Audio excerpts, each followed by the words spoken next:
شاہ کربلا سلام تاجدار کربلا سلام بادشاہ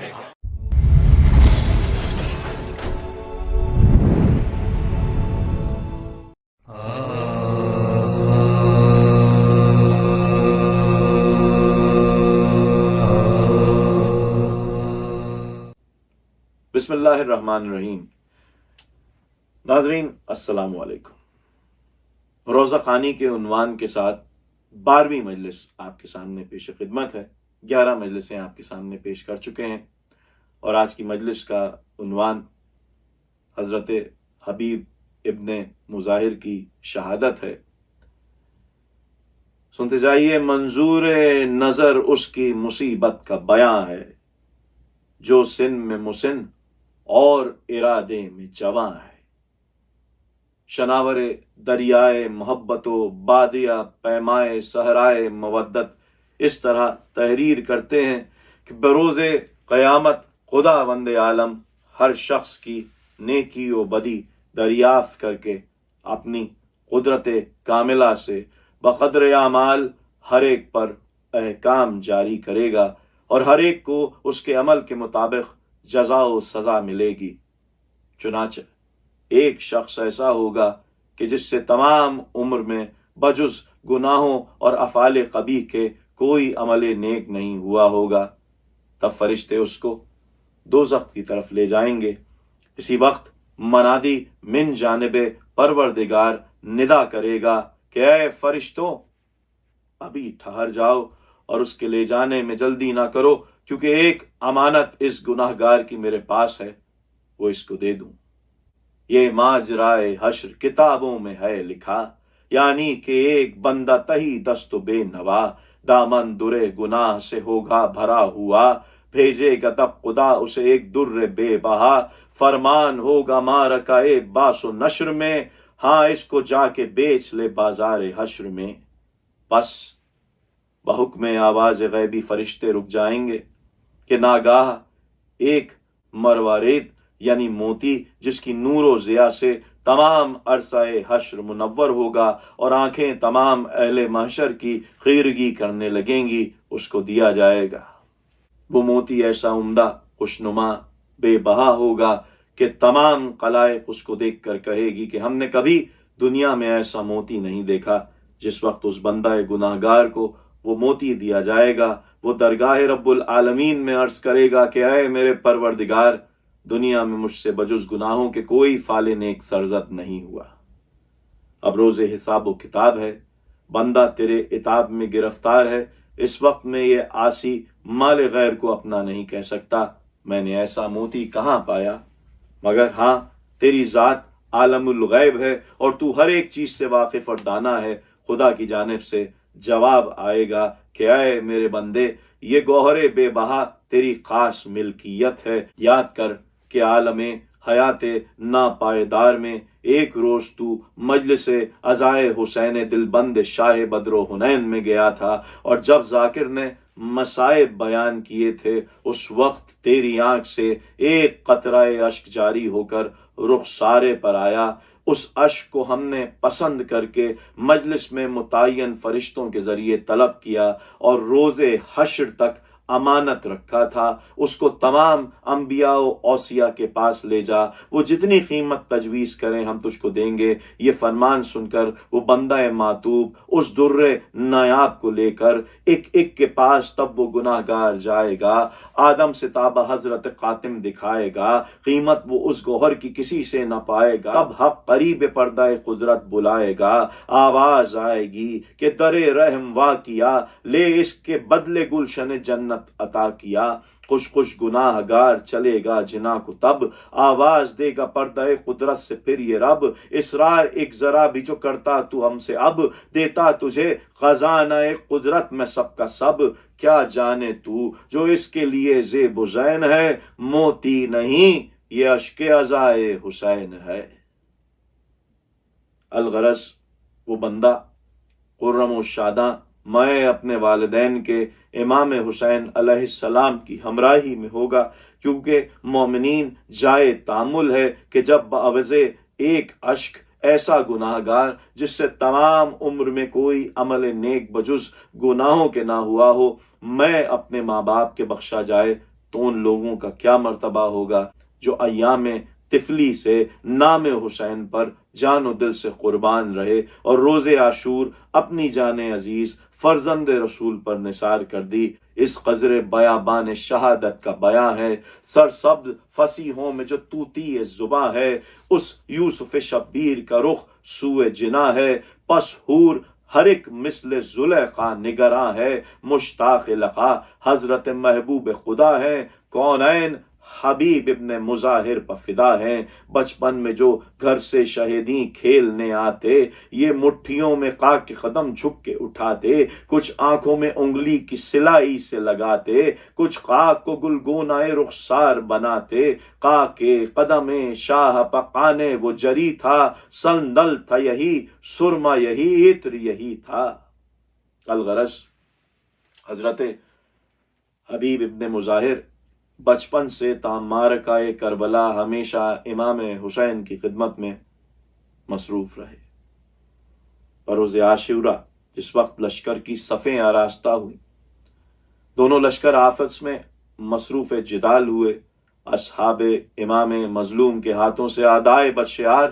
واصل جہنم ہونے لگے۔ اس وقت عمر سعد بدنہاد شمر ملعون نے نہایت پریشان ہو کر مشورہ کیا کہ ایک دم سے حسین کے لشکر قلیل پر حملہ کرنا چاہیے، ورنہ کسی طرح ان بہادروں پر فتح یاب نہ ہوں گے۔ چنانچہ ان ملعونوں نے ایسا ہی کیا اور تمام اصحاب حسین مجروح ہو گئے، یہاں تک کہ نماز ظہر کا وقت آیا۔ اس وقت اصحاب باوفا عرض کرنے لگے کہ اے مولا، آج ہم سب شربت شہادت سے سیراب ہوں گے، تمنا ہے کہ یہ آخری نماز حضرت کے ساتھ ادا کر لیں تو عین سعادت ہو۔ اس وقت امام مظلوم نے عمر سعد لئیں کو پیغام بھیجا کہ اے ابن سعد، اگرچہ بوجہ حرص دنیاوی تجھ پر شیطان ایسا مسلط ہوا ہے کہ طریقہ اسلام تیرے دل سے بالکل محو ہو گیا ہے، مگر یہ وقت نماز ظہر کا ہے، جنگ کو موقوف کر تاکہ ہم نماز ادا کر لیں۔ یہ سن کر عمر سعد لئیں خاموش رہا، لیکن ابن نمیر ناپاک نے بڑھ کر آواز دی، معاذ اللہ منہا، کس زبان سے عرض کروں کہ اس ملعون نے کہا کہ اے حسین، تم ابس مہلت نماز طلب کرتے ہو، تمہاری نماز ہرگز معاذ اللہ پیش خدا قبول نہ ہوگی۔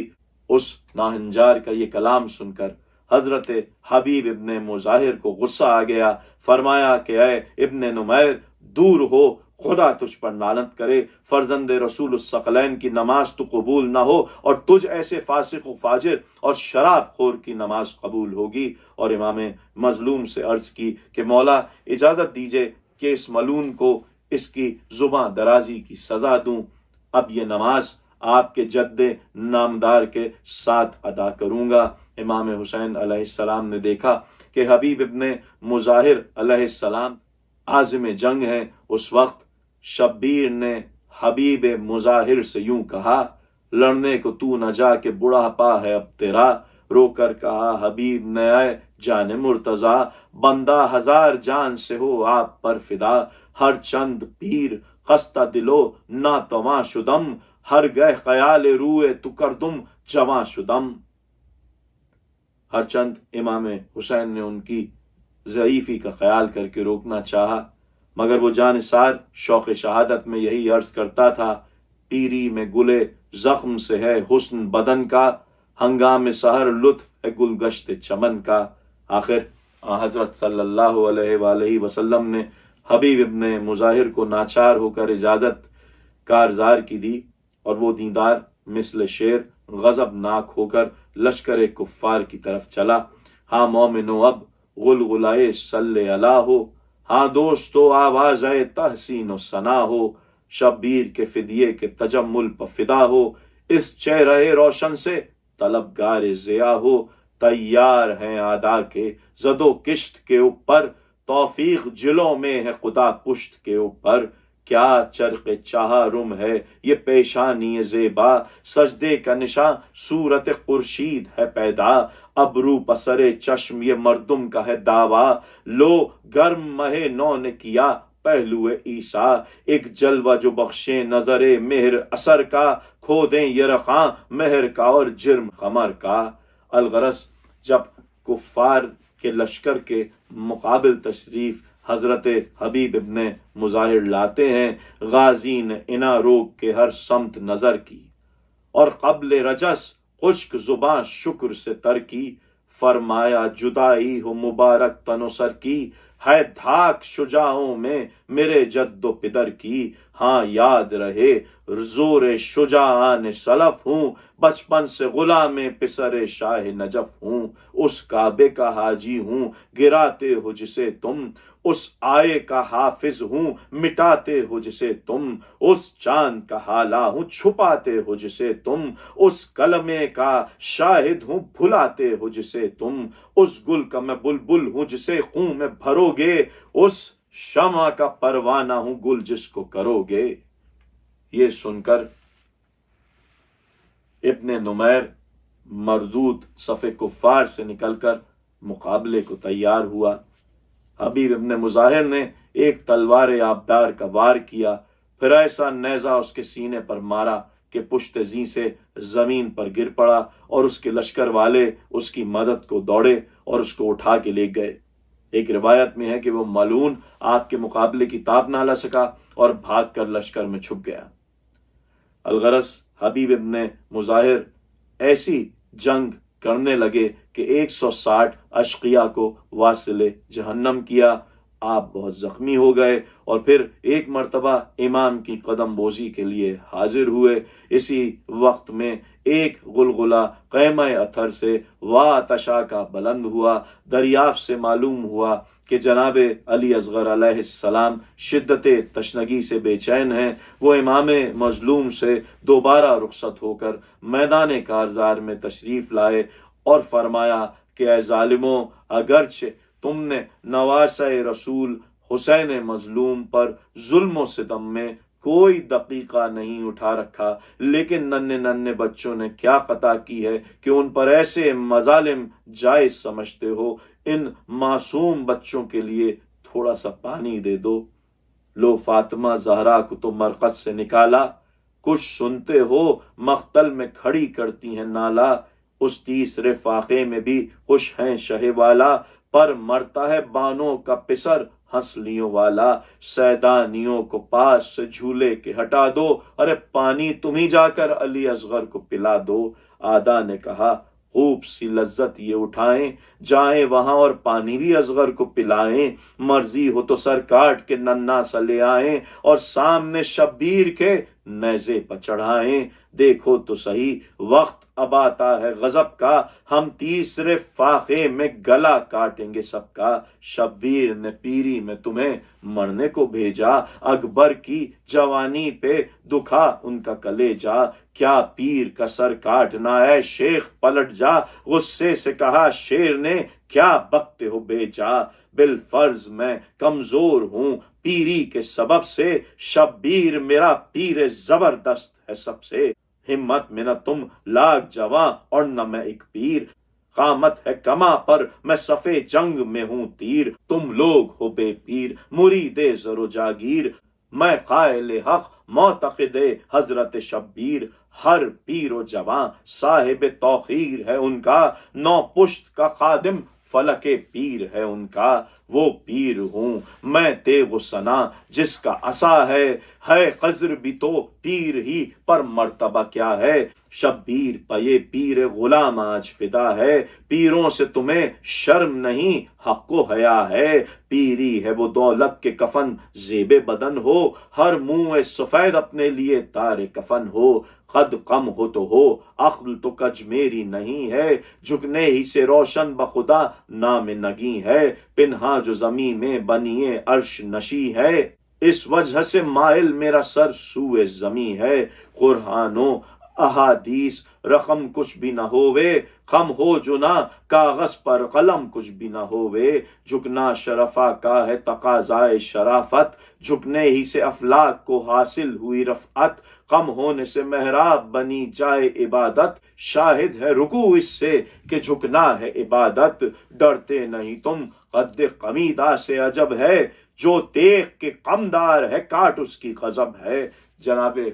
حبیب ابن مظاہر کا یہ ارشاد سن کر اشقیاء جمع ہوتے ہیں اس بوڑھے مجاہد نے پھر ان پر حملہ کیا اور اشقیاء کے 100 سوار قتل کیے اسی وقت ایک تیر لشکر بے پیر سے آ کر اس ضعیف کے جسم مجروح کو لگا جس کے صدمے سے آپ گھوڑے سے زمین پر گر پڑے ادھر امام حسین کو حبیب ابن مظاہر نظر نہ آئے تو نہایت اضطراب میں حضرت عباس علیہ السلام سے فرمایا بھیا ذرا تم بڑھ کر دیکھو کہ میرا حبیب کہاں ہے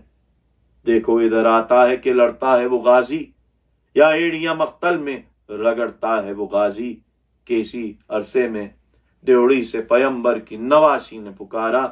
میں غش میں تھی جو آئی یہ آواز قزارا آدھا نے میرے لال کے غمخوار کو مارا اے بھائی رفیق آپ کا دنیا سے سدھارا ہوں آپ کے بچپن کے مصاحب کا بہا ہے دم بھرتا ہے جو شہ کا وہ دم توڑ رہا ہے سر پیٹ کے حضرت نے کیا چاک گرے باں سیدانیاں تھیں در پہ کہا ان سے یہ اس آن کیوں فاطمہ کی بیویوں کچھ کرتی ہو احسان یہی ہے کہ عزا کا کرو سامان فدیہ میرا بے کس ہے اور آوارہ وطن ہے یا اس کی نہ بیٹی ہے نہ ماں ہے نہ بہن ہے اہل حرم سے فرما کر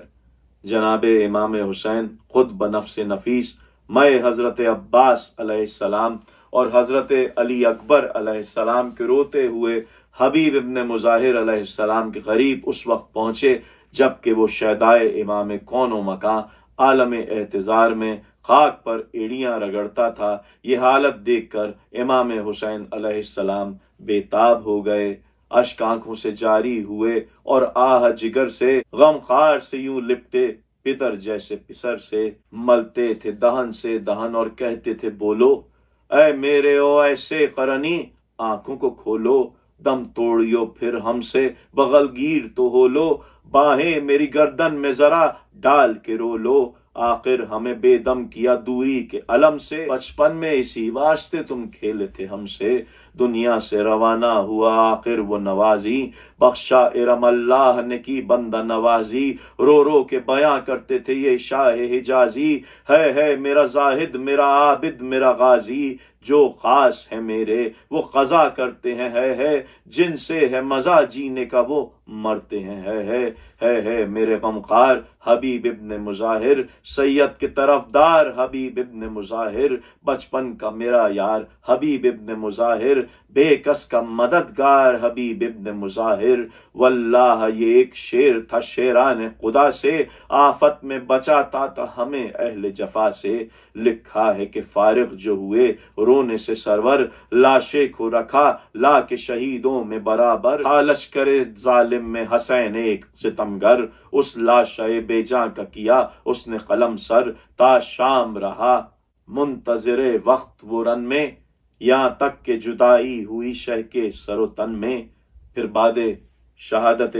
حضرت امام حسین علیہ السلام جب لشکر یزید پلید اہل بیت اطہار کو سر برہنہ شتر ہائے بے کجاوا پر سوار کر کے راہی شام ہوئے اس وقت ابن نمیر ملعون نے سر مبارک حبیب ابن مظاہر علیہ السلام کا اپنے گھوڑے کی گردن میں لٹکایا اور باقی سروں کو اشقیان نیزوں پر چڑھا دیا، اور اسی طرح وارد بازار کوفہ ہوئے جب وہ لشکر میں سرہائے شہدائے کربلا اور اہل بیت بیردا کے محلہ یمنی میں پہنچا۔ ایک غول میں کیا دیکھتی ہیں زینب نالاں، ایک طفل ہے پھاڑے ہوئے ننا سا گریباں، روتا ہے یتیموں کی طرح با سر اریاں، کچھ ڈھونڈتا پھرتا ہے ہر ایک سمت وہ ناداں، جو پوچھتا ہے منہ پا یہ کیوں خاک ملی ہے، کہتا ہے چھری حلق پا سید کے چلی ہے۔ ارے خدمت میں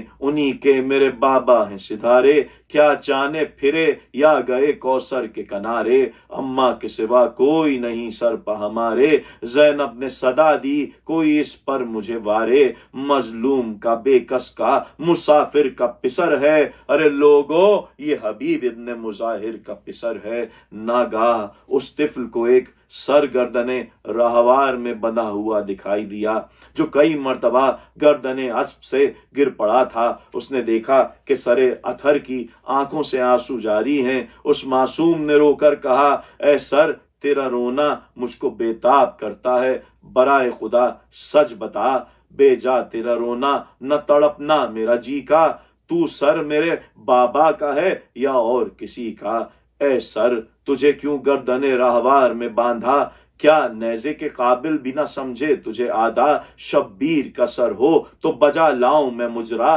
زینب نے ندا دی کہ تجھے صبر دے مولا، وہ نیزے پاسوار سکینہ کا پدر ہے، بن باپ کے بچے یہ تیرے باپ کا سر ہے، نیزے کی سواری جو نہ پائی تو نہ پائی، ممتاز تہے عرش ہے حضرت کے فدائی، چلتی تیرے گھر پرسے کو میں غم کی ستائی، پر جاتی ہوں زندہ میں پیمبر کی دہائی، جیتی ہوئی گر شام سے یا آؤں گی پیارے، رنسالہ تیری ماں کو میں پنہاؤں گی پیارے۔ یہ سنتے ہی آنکھوں سے نہ کچھ پھر نظر آیا، ایک سنگ اٹھا کر سر ظالم پر لگایا اور باپ کا سر کھول کے کرتے میں چھپایا، عابد کو سکینہ نے تڑپ کر یہ سنایا، مجھ کو بھی یوں ہی قبلہ و کعبہ سے ملا دو، اچھے میرے بھیا مجھے سر باپ کا لا دو، ہم کوئی نہیں غیر سرے شے کے ہیں مختار، ہر بار چڑھاتے ہیں اسے نیزے پہ خونخوار، ہم دیکھ بھی سکتے نہیں ایسے ہیں گناہگار،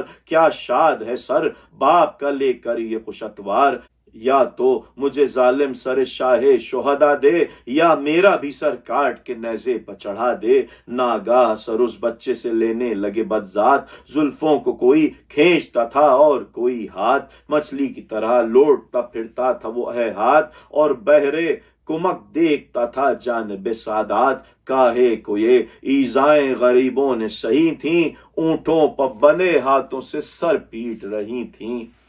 اس طرف اہل حرم ناچار سر پیٹ رہے تھے اور اس طرف اشقیائے ناہنجار نے اس معصوم سے حبیب کا سر لے لیا اور وہ روتا پیٹتا رہ گیا۔ انا للہ و انا الیہ راجعون۔ یہاں پر پھر وزیر حسن صاحب کا مقطع آپ کے گوش گزار کرتے ہیں۔ صدقہ حبیب اپنے کا یا شاہ کربلا، اب ہند سے وزیر کو روزے پلو بلا، اللہ لعنت اللہ القوم الظالمین۔ ناظرین، 12ویں مجلس کا یہاں اختتام ہوا۔ انشاءاللہ 13ویں مجلس حضرت وہب کی شہادت کے بیان میں پیش کریں گے۔ اصغر مہدی اشر کو اجازت دیجیے۔ خدا حافظ الناصر۔